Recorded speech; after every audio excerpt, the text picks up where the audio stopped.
Buenos días, amables televidentes. Los saluda José Alberto Tejada Echeverry, presentándoles el programa institucional del Canal 2 informativo Nuestra Gente. Hoy nos acompañan en el estudio la doctora Luzbeti Jiménez de Borrero, el doctor Pablo Borrero, quienes ya son panelistas frecuentes de nuestro programa y a quienes saludamos. Buenos días, doctor Borrero. Buenos días, director. Buenos días, invitado. Buenos días, el doctor Pablo. Buenos días a la teleaudiencia. Buenos días a todos los integrantes de la mesa de trabajo y a la amable audiencia. Y también nos acompaña Diego Arias, quien es analista político, analista de derechos humanos, estudioso del tema de la paz. De hecho, en su trasegar político y vivencial, participó del M-19, participó del proceso de reinserción del M-19 en los años 90 a la vida cívica, social del país después de la constituyente, y hoy viene a acompañarnos. Buenos días, Diego.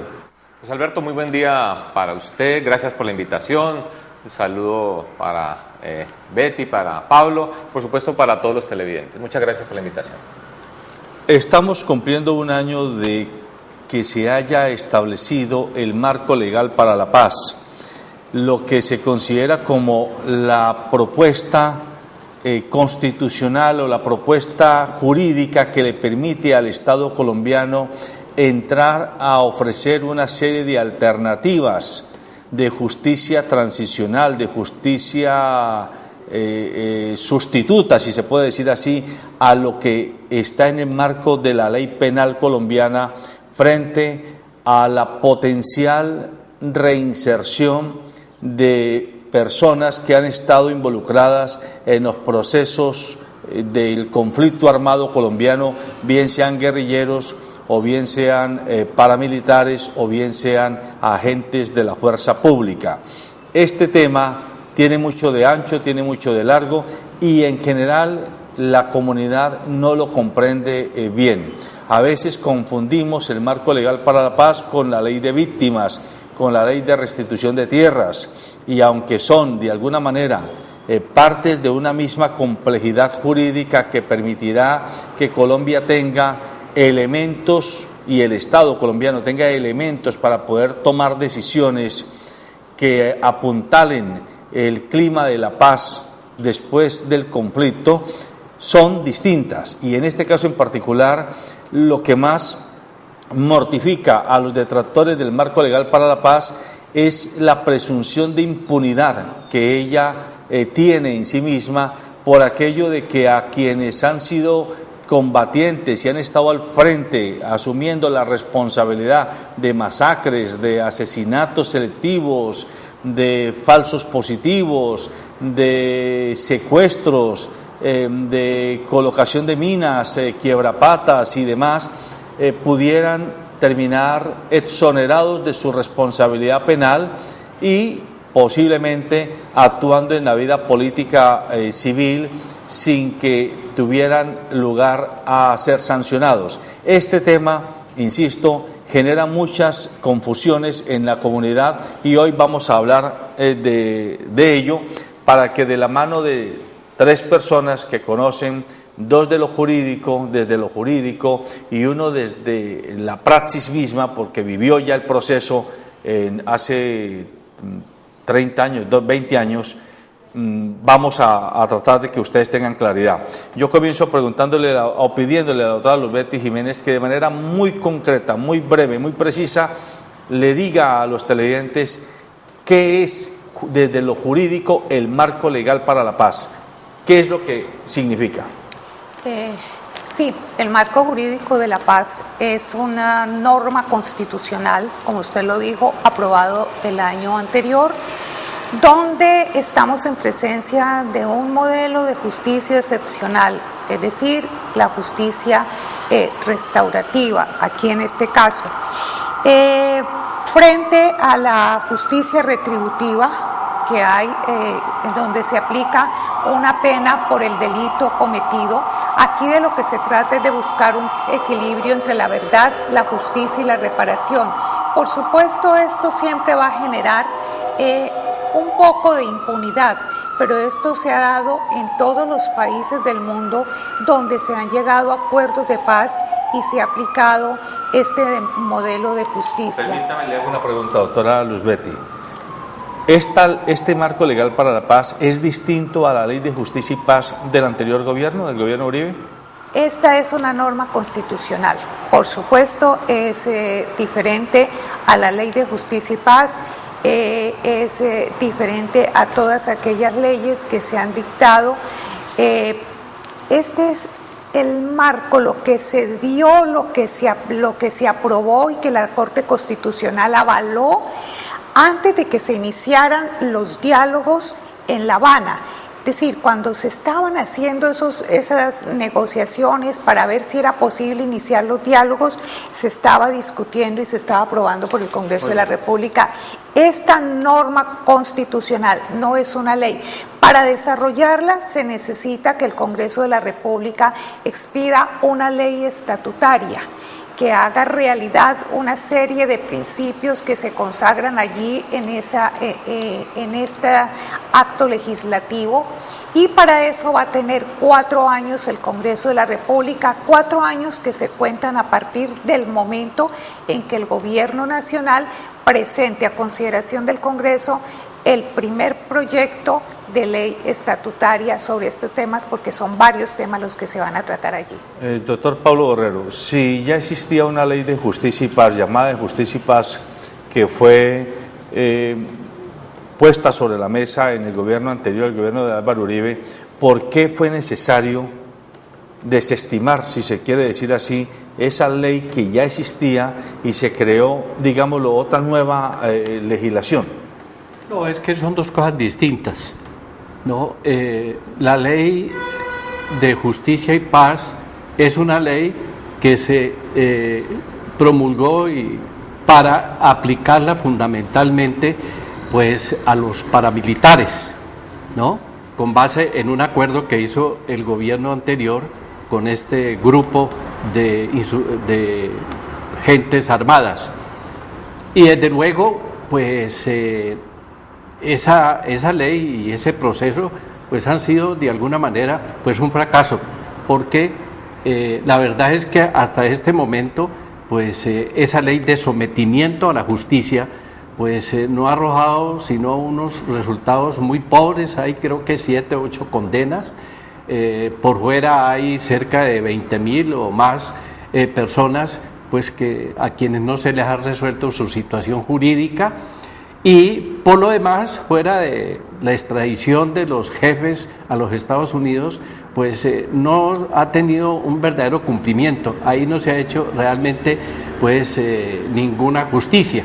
Ahora, hay otra ley que es pues la ley o un complemento a todos esos procesos, que es la ley de restitución de tierras, ¿no? Que tiene por objeto, pues como su nombre lo indica, devolverle a las personas que fueron desplazadas y que fueron a quienes se les usurpó sus predios, sus terrenos.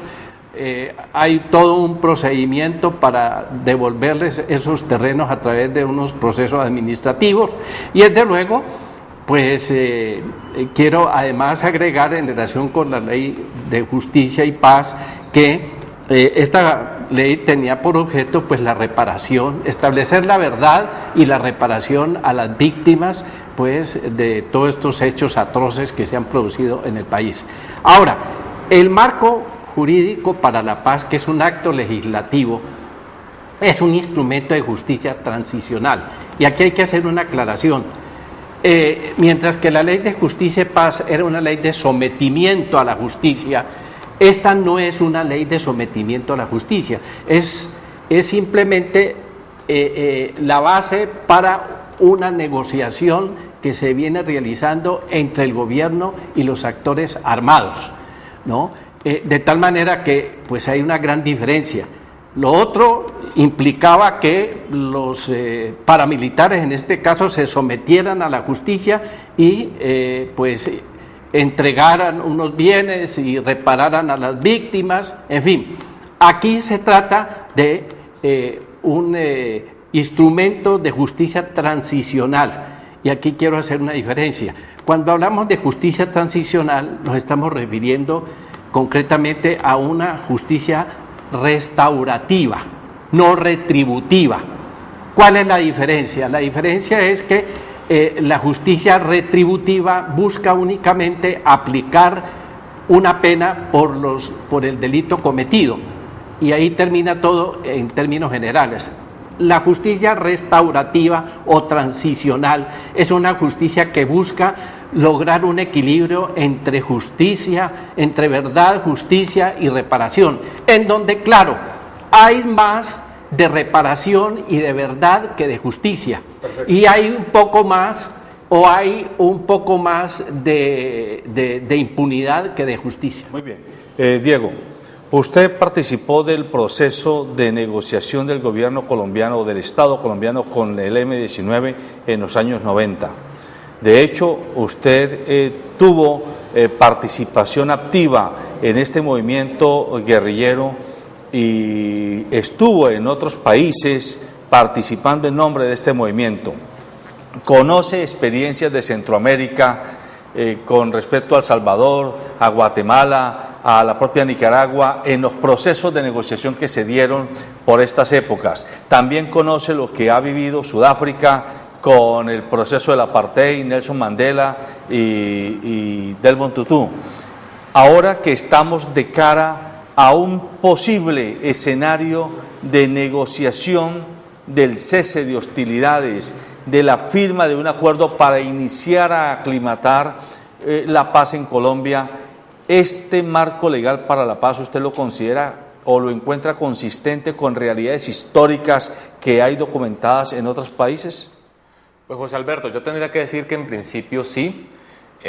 Yo creo que el contexto en el que se ha introducido esta conversación por parte de la doctora Luzbetti y de Pablo es justo el que los televidentes necesitan entender y conocer, además para poder remitirse atrás en lo que ha sido experiencias, por ejemplo, con el M-19 y en otros países. Por lo siguiente, la verdad es que los procesos que en 1990 y años posteriores se hicieron con el M-19, con el EPL, con un sector del ELN, con un grupo de autodefensa indígena que llama el Quintín Lame y otros, una parte del ELN que llama CRS, estaban en un contexto en el que los avances y desarrollos jurídicos, por ejemplo, de lo que se conoce como el Estatuto de Roma y su instancia que es la Corte Penal Internacional, o donde los conceptos que la humanidad ha ido apropiando en términos de verdad, justicia y reparación no existían.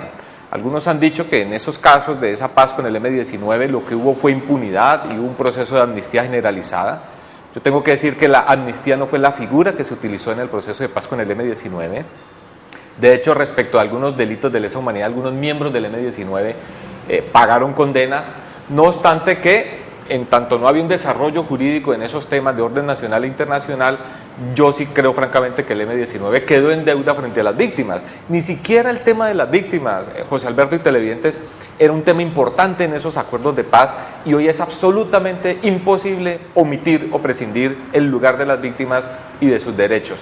De manera que lo que está expresando el marco jurídico para la paz hoy y la discusión que hay sobre si lleva o no la impunidad tiene mucho que ver, repito, con el avance del pensamiento humano, de una ganancia, una conquista de la humanidad en términos de que las víctimas siempre están por delante en sus derechos y que hay unos conceptos de verdad, justicia y reparación que para el propósito de la paz, digamos, ponderan de manera distinta, como han dicho mis antecesores, qué tanto peso tiene la justicia, qué tanto la verdad y la reparación, siendo que por supuesto a más verdad y a más reparación una sociedad necesita aplicar menos justicia, porque lo que se trata es por supuesto de hacer un paso de la guerra a la paz y posteriormente a la reconciliación. Yo quiero muy brevemente añadir a lo que se ha expuesto aquí en relación con el marco jurídico para la paz y la anterior ley de justicia y paz, y es señalar algo que el doctor Pablo precisaba con mucha pertinencia. Digamos, el marco jurídico para la paz entra a corregir o a tomar nota de cuellos de botella y, si se quiere, de errores conceptuales que tuvo la ley de justicia y paz. Esencialmente uno que además ha sido parte de la disputa entre el señor fiscal y el Procurador General de la Nación. Pretender que absolutamente todos los casos, en virtud de una guerra y de un conflicto, sean investigados, sus responsables sean llevados a juicio y se hagan efectivas las condenas, es un imposible material y además jurídico. En el contexto de la Ley de Justicia y Paz, que permitió la desmovilización de los paramilitares, supondría un ejercicio de por lo menos 100 años con una infraestructura judicial que el país no tiene. De lo que se trata la justicia transicional es quizá de tomar los casos más emblemáticos, más representativos y significativos que produjeron esta tragedia nacional y sobre ellos actuar para que se establezca la verdad, se establezcan las responsabilidades individuales y colectivas, haya una sanción y se discuta ya es la ejecución de la pena, que para el caso de una justicia transicional no necesariamente creo que tengamos que aspirar a que se haga en un centro de reclusión de manera efectiva durante varios años. Doctora Luzbetti, es claro que el Procurador General de la República y el fiscal están enfrentados precisamente a propósito de la concepción y de la aplicación del marco legal para la paz. El procurador está diciendo que él está dispuesto a ir a tribunales internacionales a denunciar el marco legal para la paz, puesto que considera que es una bandera a la impunidad en un proceso de negociación como el que tiene el gobierno de Santos con las FARC en este momento. Y el fiscal está diciendo, como lo acaba de mencionar Diego Arias, que por el contrario, este tipo de alternativas jurídicas, digámoslo, distintas a lo que ustedes, que son juristas, denominan como la justicia retributiva, es decir, la justicia que sanciona por los delitos cometidos, es un avance de la humanidad y es un escenario nuevo para poder aclimatar la paz. Sí, mire, esas posiciones divergentes que tienen el procurador y el fiscal, pues de todas maneras ya fueron resueltas de alguna manera desde el punto de vista, como usted lo ha planteado, eminentemente jurídico. Ya he dicho anteriormente cómo la Corte Constitucional avaló ese acto legislativo.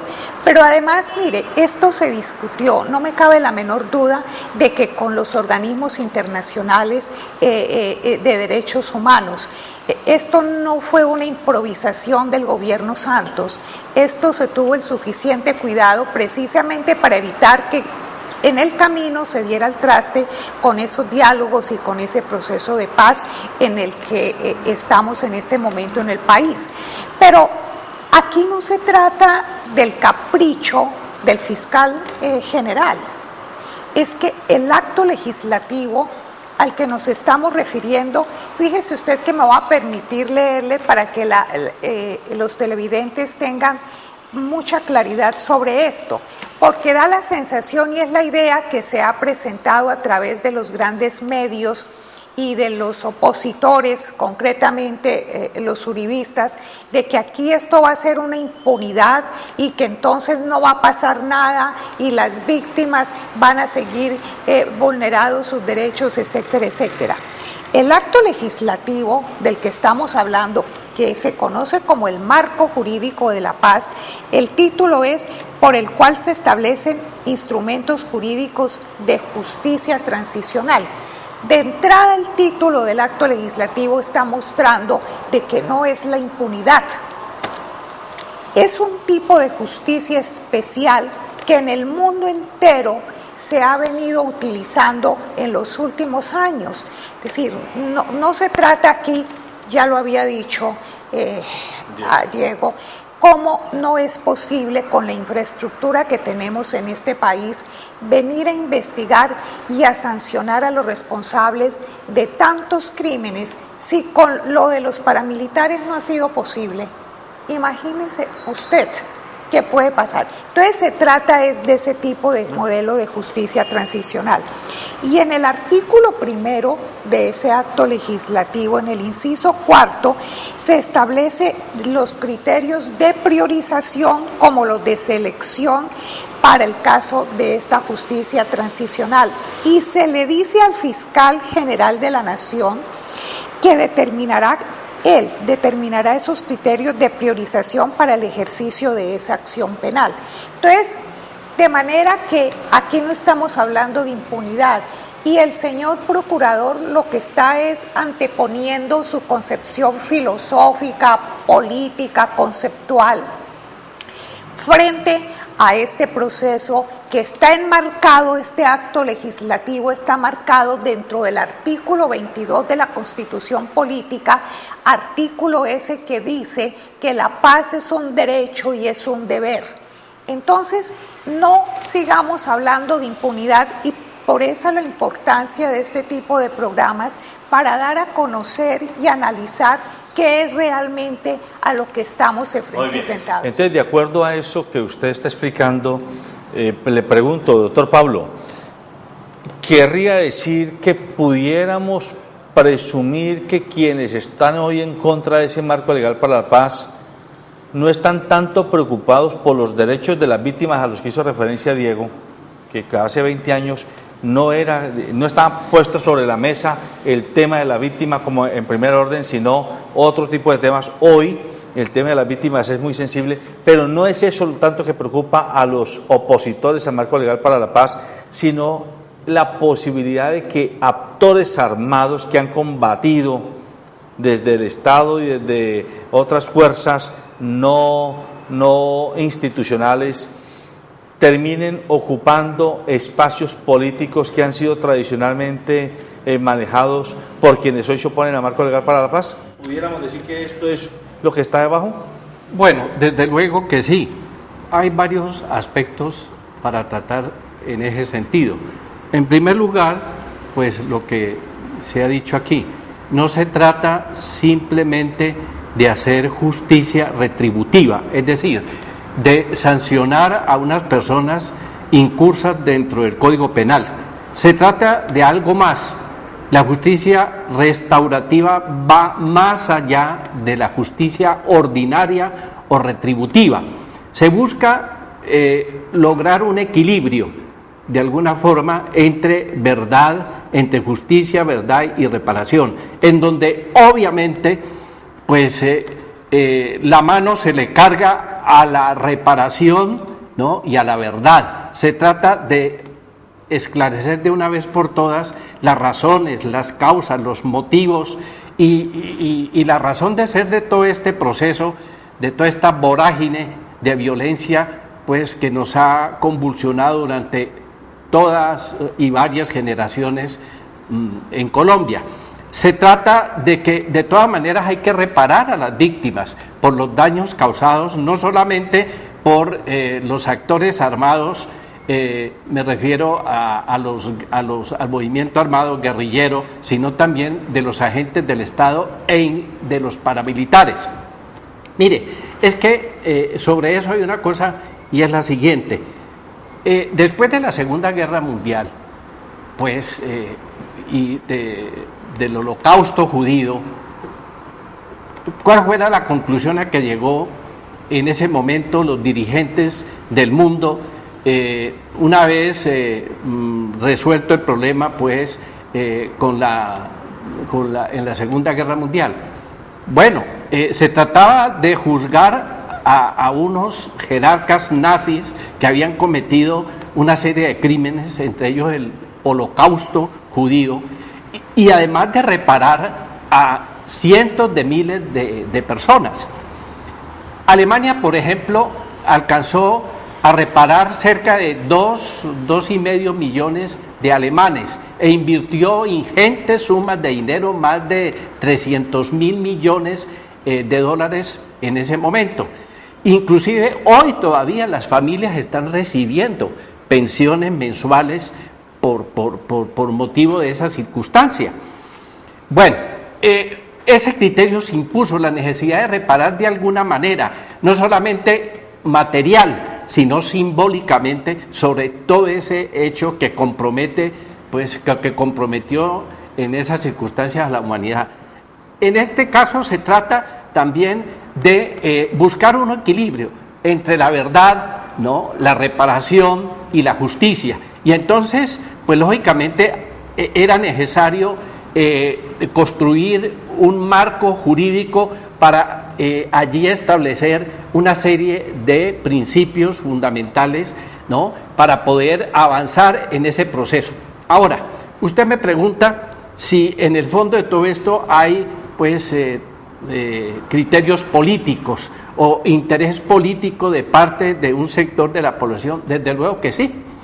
es que nosotros podemos constatar que el uribismo ha salido a los medios a decir que pues con los actores armados lo único que hay que hacer es meterlos a la cárcel, ¿no? De todas maneras, que no es posible que no paguen ni un solo día de cárcel. A eso se suma las declaraciones del señor procurador, ¿no? Que también ha salido a decir pues de que aquí lo que va a haber son hechos de impunidad porque Iván Márquez, por ejemplo, no va a pagar un solo día de cárcel y lo vamos a tener como representante o senador en el Congreso. Pues bien, dentro del marco jurídico para la paz, dentro de este instrumento de justicia transicional, se establecen unos parámetros en relación con ese aspecto. ¿Qué se dice? Concretamente se dice que efectivamente después de la negociación y de la firma de los acuerdos, es posible, lógicamente, que los actores armados puedan participar activamente en la política, pero pone unas condiciones. ¿Cuáles son esas condiciones? Bueno, que no estén incursos o hayan cometido delitos de lesa humanidad, ¿no? O hayan sido seleccionados como presuntos responsables de hechos de delitos de lesa humanidad, genocidio sistematizado. Esa es la condición fundamental. Ahora, los sectores que se oponen pues a este proceso han salido a decir que pues la FARC tiene encima secuestros, retención de niños, las famosas minas quiebrapatas, que ha hecho actos de violencia contra la población civil, etcétera, etcétera. Pero resulta que aquí hay que partir de un principio, y es que en principio se presume, de acuerdo con la ley universal, pues la inocencia de las personas, se presume la inocencia de las personas hasta tanto no se demuestre lo contrario. El fiscal ha salido a decir que en este momento no existe en el país ninguna condena contra ningún miembro de las FARC, sobre todo de la cúpula, ¿no?, por delitos de lesa humanidad, genocidio sistematizado, o que hayan sido seleccionados como presuntos responsables de ese tipo de delitos. Entonces, pues lógicamente que todos aquellos que no están incursos dentro de esos parámetros podrán participar en la actividad política. Pero, Diego, usted que ya vivió, insisto yo, y perdóneme que sea tan reiterativo, un escenario parecido hace 20 años, hoy, si usted estuviera en la mesa de negociaciones en La Habana y frente a estos escenarios de lo que se llama la justicia restaurativa o la justicia tradicional, digamos, la que es la que pide uno u otro sector de opinión en el país, usted como comandante, como dirigente del grupo contradictor que está en la mesa de negociaciones, ¿cuáles serían las máximas aspiraciones que usted trataría de defender y las máximas concepciones que usted estaría dispuesto a entregar en nombre de ese tipo de... Hagamos ese imaginario. No, yo creo francamente que no es razonable pensar que a cambio de un proceso de paz los dirigentes de la guerrilla y estos grupos armados van a hacer una transacción para ir a pagar 8, así fuera una pena mínima de 5 o 8 años de cárcel. Me parece que estamos frente a un escenario en el que literalmente es posible que no vaya a haber ni un día, digamos, de cárcel. Por eso, si eso se les exigiera eso, preferirían quedarse en el monte. Yo creo que definitivamente, y por más, digamos, que esa guerrilla esté sintonizada con la realidad política, jurídica, con el estado de ánimo nacional, digamos, nadie se sienta a una mesa de negociación pensando en que va a pagar 5 u 8 días de cárcel, así fuera en la casa, perdonen. Eso no quiere decir que se configure la impunidad. Aquí se ha hablado de los sapos que se tiene que tragar la sociedad. Yo creo que hay un sapo gigante que se va a tener que tragar la dirigencia de la guerrilla, en este caso de las FARC y después tal vez la del ELN, que es la siguiente. Para que no se configure la impunidad, los casos emblemáticos de los que la doctora Luzbetti ha hablado, que tienen que ser identificados, seleccionados, investigados, determinados los responsables y llevados a juicio, implicaría que la dirigencia de la guerrilla tenga muy seguramente que responder por unos hechos ante la justicia, recibir sentencias condenatorias y después, si se quiere, sí discutir si esa si se aplica una alternatividad penal para que haya una cesación de procedimiento, etcétera. Impunidad sería total si ni siquiera el caso se estableciera, se identificara a los responsables, hubiera un proceso de verdad y por lo menos condena. Yo creo que, como decía la doctora Luzbetti, este marco jurídico para la paz ha tenido un nivel de consulta previa. A mí me llama la atención que un alto dignatario, magistrado del Sistema Interamericano de Derechos Humanos de la Corte, el doctor García Sayán, dijo que por supuesto no puede haber impunidad, pero que frente al derecho de la paz, la justicia cobra, digamos, un papel relativo.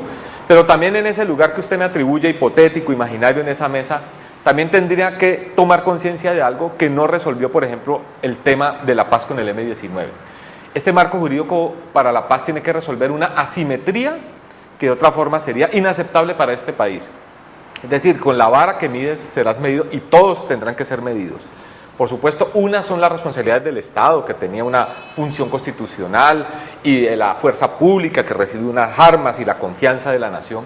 Pero en términos prácticos, para pasar de la guerra a la paz y luego a la reconciliación, significaría que hay que resolver la asimetría frente a las responsabilidades también de los agentes estatales y de quienes hicieron contrainsurgencia con la complicidad u omisiones del Estado, que es los paramilitares. Este país no podría avanzar hacia la paz primero y después a la reconciliación con los guerrilleros sentenciados, pero con una ejecución condicionada de la pena, y los jefes de las autodefensas pagando cárcel, o como en el caso de lo que sucedió con el M-19, que no respondió ni jurídica ni políticamente por el tema del Palacio de Justicia, pero los mandos militares que estuvieron en el otro lado de ese acto, digamos, sí respondieron. Entonces, yo diría que un desafío de este marco jurídico para la paz, en términos políticos, en términos de actitud nacional, de perdón y reconciliación, y en términos jurídicos, es resolver la asimetría. No podría ser favorable para un lado del conflicto armado, sino para el conjunto de los actores inmersos en tanto se trata de justicia transicional. Bueno, pero hay una cosa que hay que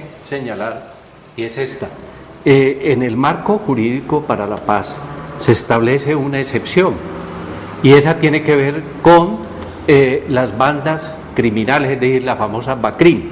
En ese caso, pues las BACRIM no podrán apoyarse en el marco jurídico de la paz para pues pedir beneficios políticos o jurídicos. En eso sí que debe quedar muy claro, ¿no?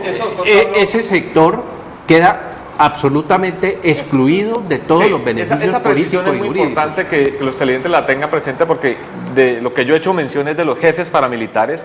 Usted bien decía, solo ha habido 5 condenas, de ellas 4 están en revisión, pero digamos, estamos hablando del proceso paramilitar, que fue el que se postuló como contrainsurgencia al margen de la ley, y no del fenómeno de las actuales bandas criminales emergentes, que sí, para el propósito de los derechos de las víctimas, hay una sentencia de la Corte Constitucional reciente que reconoce que esas víctimas deben ser consideradas, a pesar de ser el perpetrador, las BACRIM, se les reconoce como víctimas del conflicto armado, pero también ha sido claro, eso no genera derechos políticos ni jurídicos de esas BACRIM para tener aspiraciones en una negociación de paz. Permítame, que hay un televidente en la línea. ¿Quién nos llama? ¿De dónde nos llama, por favor?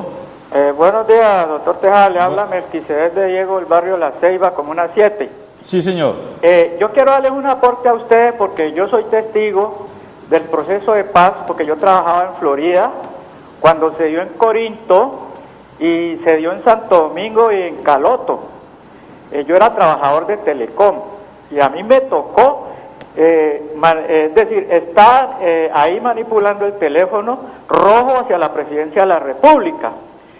Aquí hay que tener en cuenta algo muy importante dentro de los procesos de paz.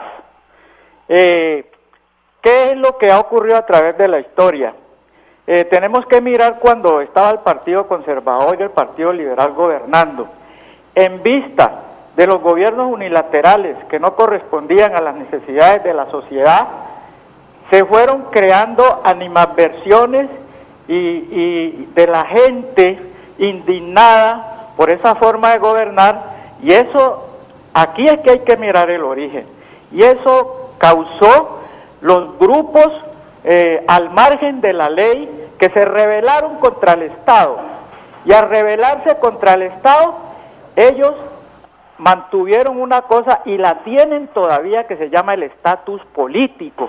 Eso es importantísimo y no olvidarlo por parte del Estado. Ese es el origen y la causa de todo.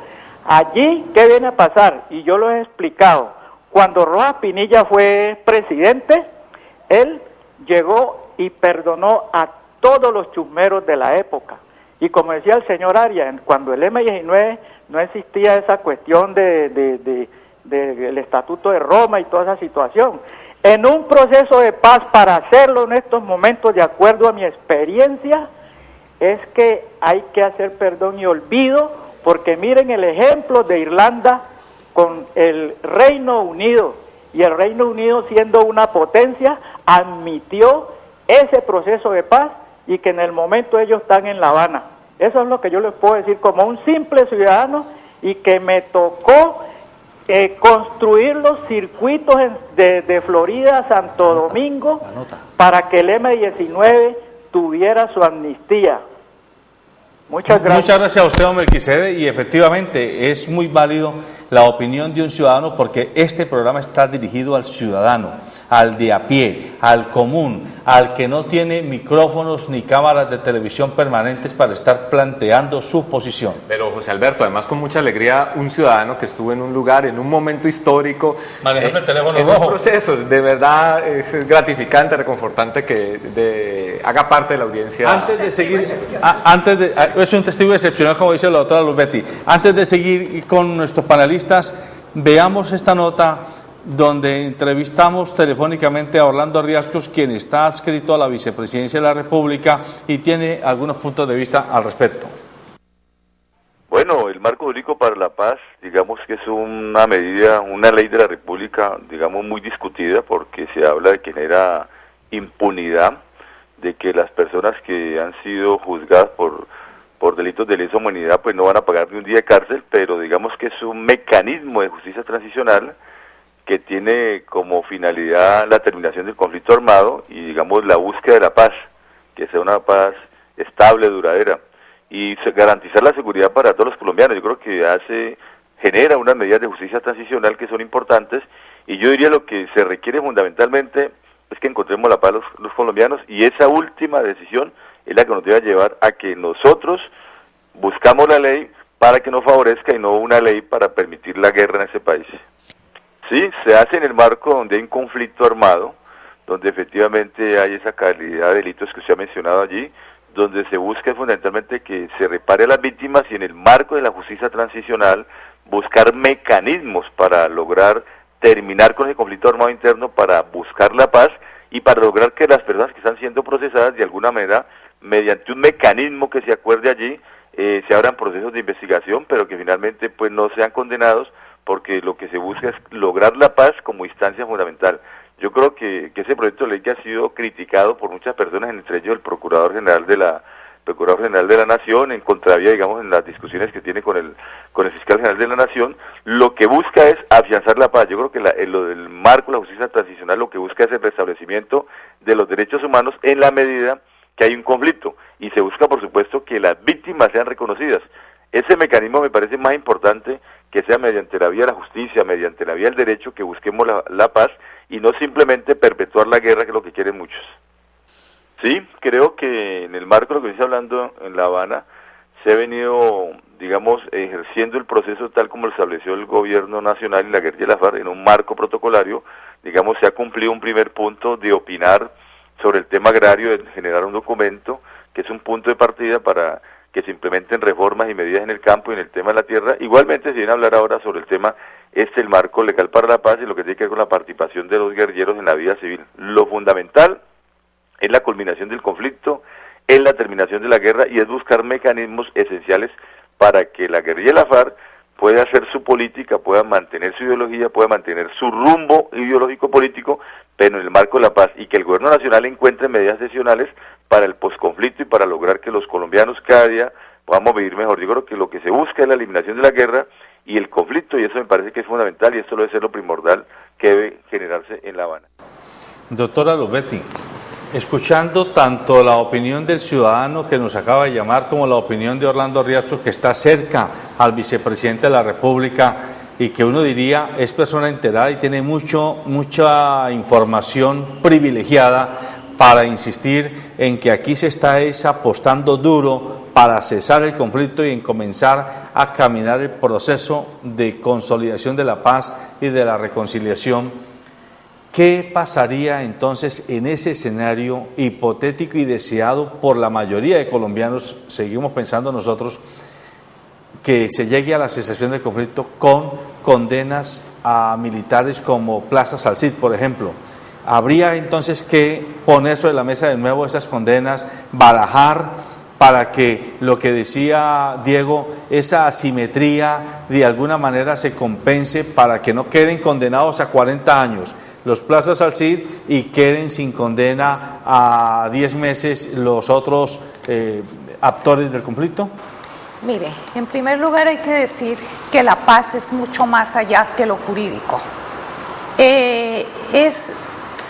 Siendo ambas cosas muy importantes, pero la paz, en este caso, es lo prioritario.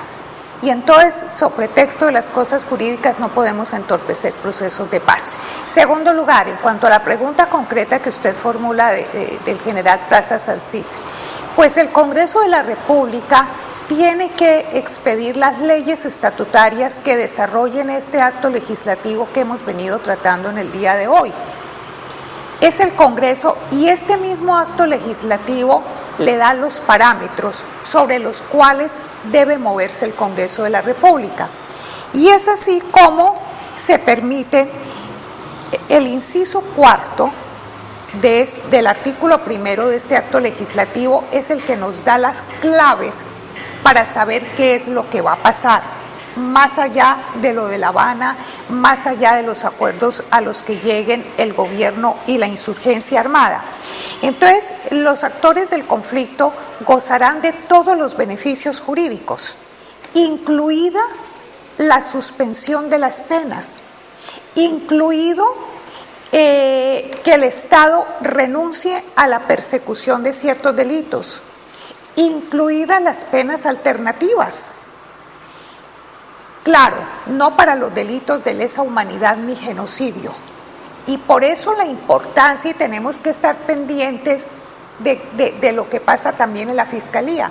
El señor fiscal ha sido muy sincero al decir que hasta este momento no hay ninguna condena por delitos de lesa humanidad ni de genocidio contra la cúpula de las FARC. Los otros delitos permiten, este acto legislativo que estamos estudiando, permiten esas posibilidades. Es decir, en buen romance, de que no vayan a la cárcel la cúpula de las FARC, lo que no significa impunidad jurídica, sino que se están aplicando esos métodos alternativos que el mismo acto legislativo allí consagra. Eso en primer lugar. En segundo lugar, lo de la reparación a las víctimas, pues también el Congreso de la República, mediante una ley estatutaria, va a tener que pronunciarse y expedir esa ley estatutaria. La reparación va a ser colectiva, va a ser individual. ¿En qué términos va a ser esa reparación? ¿Se va a crear un fondo? ¿Van a participar allí también el sector privado en ese fondo? ¿O solo va a ser de recursos públicos? Es decir, todo esto se tiene que nombrar una comisión de verdad, para la verdad, la justicia y la reparación. Entonces, como vemos, no se trata de impunidad, sino que el acto legislativo nos ha dado unos referentes, por eso se llama el marco, unos parámetros dentro de los cuales tiene que moverse el Congreso de la República para expedir esas normas. Yo les voy a pedir el favor a los tres que intentemos bajar todavía más a la cotidianidad de la gente. Toda esta explicación que ustedes hacen, sesuda, analítica, es muy importante, pero hay que admitir que es de difícil comprensión para el común de nuestros compatriotas, porque no estamos familiarizados con la terminología jurídica, ni con la conceptualización jurídica, ni con la filosofía del derecho, pero sí estamos familiarizados con lo que todos los días vivimos. Entonces yo quiero poner 3 casos sobre la mesa y en torno a esa concepción y a todo este marco que estamos discutiendo, díganos ustedes qué habría que hacer o qué pasaría si no se hiciera A, B o C alternativa. 1.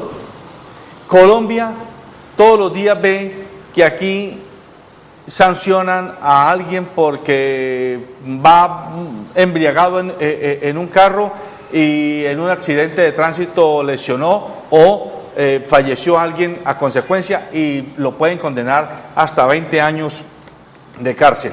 Y entonces una persona que iba embriagada, que no es delincuente, pero que ese día se tomó unos tragos, cometió la irresponsabilidad de montarse en un vehículo, atropelló a otro y quedó pagando 20 años de cárcel. Y ese no tiene alternativa. Segundo, nos encontramos con que un militar, sea policía o sea del ejército, intimidó y atropelló y producto de eso la persona murió y a este militar que se le comprueba, se le sanciona y se le declara una culpabilidad que lo puede llevar a otros 20 años de cárcel por este hecho.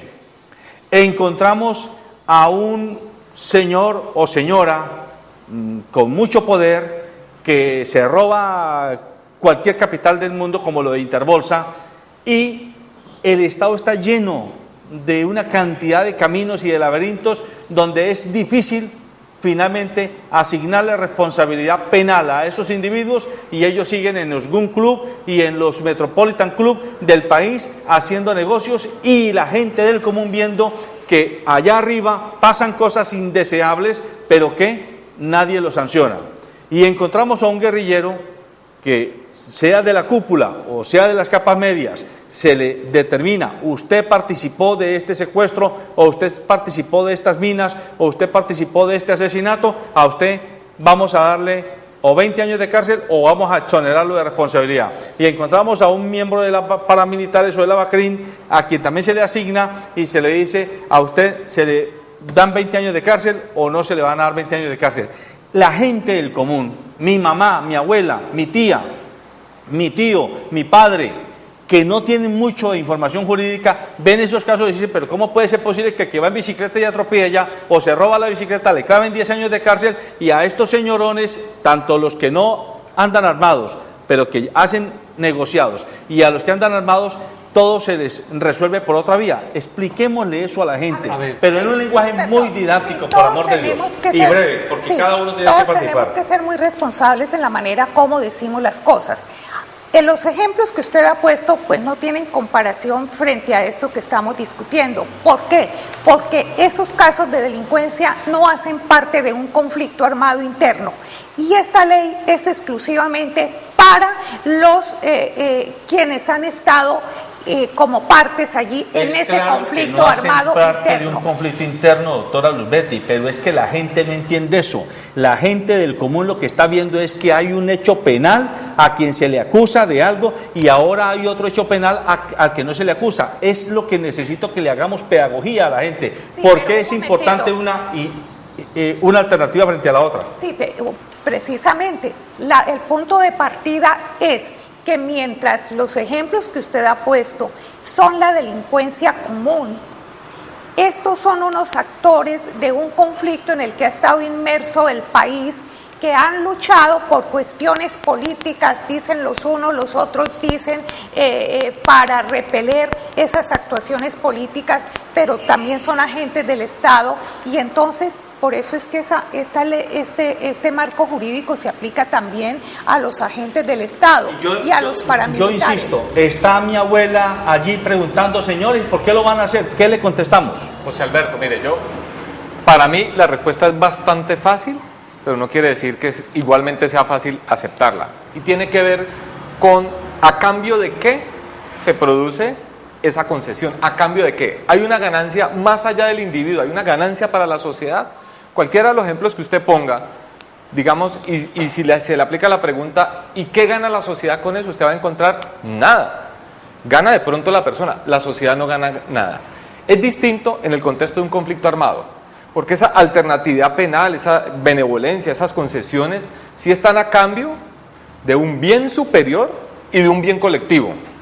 Y ni esa condición de un bien superior ni de un bien colectivo aplica a los casos que usted ha referido. Y lo otro que habría que pensar entonces es que además es un mecanismo excepcional, transicional y que tiene un límite en el tiempo. No es una ventana abierta, no es un marco jurídico para que todo el tiempo haya unos que vayan a una justicia más blandita y otros a la justicia dura. Repito, creo que a cualquier ciudadano o ciudadana, si se le dice vamos a hacer esta concesión a cambio de que cese un estado general de guerra, de conflicto que produce muertos, desplazados, minas, quiebrapata, etcétera, yo creo que en esa labor pedagógica, sabiendo que va a haber una ganancia colectiva, una ganancia alrededor de un bien superior que es la paz, creo que en ese momento la ciudadanía y cualquiera puede decir, hombre, si es a cambio de eso, sí. Entonces creo que la clave de responder es a cambio de que la sociedad hace ese tipo de concesiones. Antes de que conteste, doctor, permíteme, le hago otra pregunta a usted. Y entonces yo tengo que seguir haciendo abogado del diablo para que la gente finalmente pueda entender la magnitud de este tema que tenemos entre manos. Entonces mi papá o mi abuelo o el señor jubilado dicen, entonces quiere decir que ahora negociamos y dentro de 2 años un grupo de los que quedaron por fuera de la negociación se vuelven a armar, se vuelven a uniformar, tienen unos fusiles AK-40 y nos obligan a volver a negociar con ellos, como quien dice que para que a uno no lo condenen, mejor volvamos los guerrilleros o paramilitares y obligamos al Estado a que negocie con nosotros. ¿Qué le diríamos frente a eso? Bueno, en primer lugar, mire, desde luego este problema es sumamente complejo y no es fácil de que las personas entiendan de una vez todo lo que se está generando como consecuencia del proceso de paz. Pero mire, es que a la gente hay que explicarle una cosa. En los casos que usted ha presentado de criminalidad ordinaria, lo que hay es sometimiento a la justicia. Es decir, allí no se le pregunta a las personas, a ese conductor irresponsable, ¿no? O a ese militar que cometió una violación, o a ese senador o representante que utilizando su poder también comete un delito, ¿no? Si se somete o no se somete a la justicia, sino que la justicia sencillamente, ¿no?, contando con todos sus instrumentos, persigue a ese señor, lo investiga, lo juzga y lo sanciona. Allí no hay sometimiento, allí lo que hay es sometimiento a la justicia. En este otro caso, se trata de delincuentes políticos, no delincuentes comunes, sino políticos. Y la base de la justicia transicional es el acuerdo, la negociación. Es decir, el gobierno ha invitado a ese grupo a que se sienten a dialogar, a discutir, a negociar una salida hacia la paz. Es decir, un objetivo mucho más general, ¿no?, que los casos individuales y particulares de uno u otro delincuente común. Entonces, hay que hacer esa gran diferenciación. Además, sobre esto hay experiencias. Es que Colombia no se ha metido en este proceso sin tener en cuenta la experiencia práctica histórica. Mire, está aquí en América está lo de Guatemala, lo de Salvador, pero en Europa está lo de Bosnia, por ejemplo. Y más atrás está todo lo que se hizo en relación con el juzgamiento de los jerarcas nazis y todo el proceso de reparación a las víctimas. No, que hay toda una experiencia. Ahora bien, aquellos aspectos que tienen que ver con los beneficios económicos, beneficios políticos y jurídicos, tienen que ser objeto de estudio y determinación del Congreso de la República a través de una ley estatutaria. Allí se va a decir en qué consisten los beneficios políticos y económicos, es decir, se va a determinar no en qué consiste, sino cuál es la medida de esos beneficios económicos y políticos. Por otra parte, mire, el marco jurídico de la paz establece unos parámetros. Si, por ejemplo, a un paramilitar que individualmente llega a un acuerdo con el gobierno nacional para acogerse a esta política, ¿no?, de la justicia transicional, ¿no?, pues a ese paramilitar lo van a juzgar de acuerdo con el acuerdo a que se llegue, de acuerdo con los procedimientos establecidos. Pero si ese paramilitar, por ejemplo, vuelve a delinquir, pues pierde toda prerrogativa, entre otras cosas. Y si no ha sido juzgado, ya sabemos qué es lo que pasa. Hay que hacer una diferencia entre los paramilitares y las BACRIM. Todas aquellas bandas armadas que están cometiendo toda clase de delitos y atropellos no están incursas dentro del marco jurídico de la justicia transicional. Nos quedan muy pocos minutos. Pero permítame terminar una cosa. Brevísimamente, doctor. Además hay una cosa, mire, también dentro de la justicia ordinaria se hacen acuerdos. Inclusive, cuando por ejemplo el fiscal le propone al presunto responsable de un delito que si colabora con la justicia está dispuesto a rebajarle la pena, está dispuesto a darle unos beneficios. Bueno, eso es hoy un adelanto y un beneficio que concede la ley y la justicia en unas condiciones distintas a las que, por ejemplo, plantea el procurador. En un último apartado, muy breve, ¿qué se le puede decir a la gente? Que hoy Colombia tiene documentados 5 millones de víctimas de este conflicto interno, documentados de los últimos 30 años, o de los últimos 35 años, de los cuales de esos 5 millones de colombianos, hay 3 millones de hectáreas que están desposeídas, es decir, a la gente la sacaron de sus tierras. ¿Qué le vamos a decir a la gente cuando pueden argumentarnos, es que se va a privilegiar negociar con el comandante guerrillero o paramilitar, el que sea, su pena, pero no se les obliga a que restituyan las tierras? Ustedes me van a decir, ya hay una ley de restitución, ya hay una política pública, ya hay unos fondos, etcétera, pero sin voluntad política y sin obligación para los agentes que han quitado la tierra, para que en el marco de la negociación se los obligue a que la restituyan. Esto puede terminar siendo un saludo a la bandera. Mire, muy breve, por favor. No, yo francamente, yo diría que el enfoque que ha planteado el gobierno es adecuado, puede ser mucho más perfecto, pero yo creo que es responsable. Usted preguntaba qué puede garantizar que mañana otro grupo no esté reclamando lo mismo. Yo diría, este es un momento donde se intenta ponerle fin al conjunto del conflicto armado. En el M-19 se hizo una paz, pero fue parcial con otros grupos. Este es un momento distinto. También diría, creo que la vida del país es como la vida también en pareja o de nuestra vida cotidiana. Hay un momento donde una sociedad aguanta hasta cierto punto y después dice, no, ya no más. Y se está viendo, los parámetros con que hoy está este proceso de paz son distintos de los del Caguán y más atrás de lo del M-19. Entonces yo no creo que esta sociedad esté dispuesta a eternamente estar negociando siempre con cualquier grupo armado. Y hay un concepto que se llama garantías de no repetición. Si algo quiere asegurarse este marco jurídico, es algo que no logró la Ley de Justicia y Paz, y es que no hubo una reparación a las víctimas, no hubo confesión de toda la verdad, y de eso sí tendríamos que asegurarnos, porque con esto concluyo. El mejor escenario para aplicar las políticas de reparación de los derechos a las víctimas y la mejor reparación que se puede hacer a las víctimas para que no vuelvan a ocurrir los hechos es justamente convenir el fin del conflicto armado. Último comentario, doctora. No, sí, realmente la ley no está diciendo, o la gente no puede esperar en este momento de que la reparación se tiene que dar en términos económicos y que la gente se va a ganar una lotería.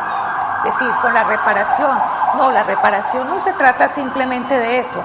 Ya será el Congreso de la República, repito, quien va a expedir la ley estatutaria y que va a determinar en qué forma se va a hacer esa reparación económica, la reparación en cuanto a las tierras, si van a participar los particulares, etcétera, para que realmente podamos aclimatar en este país la paz.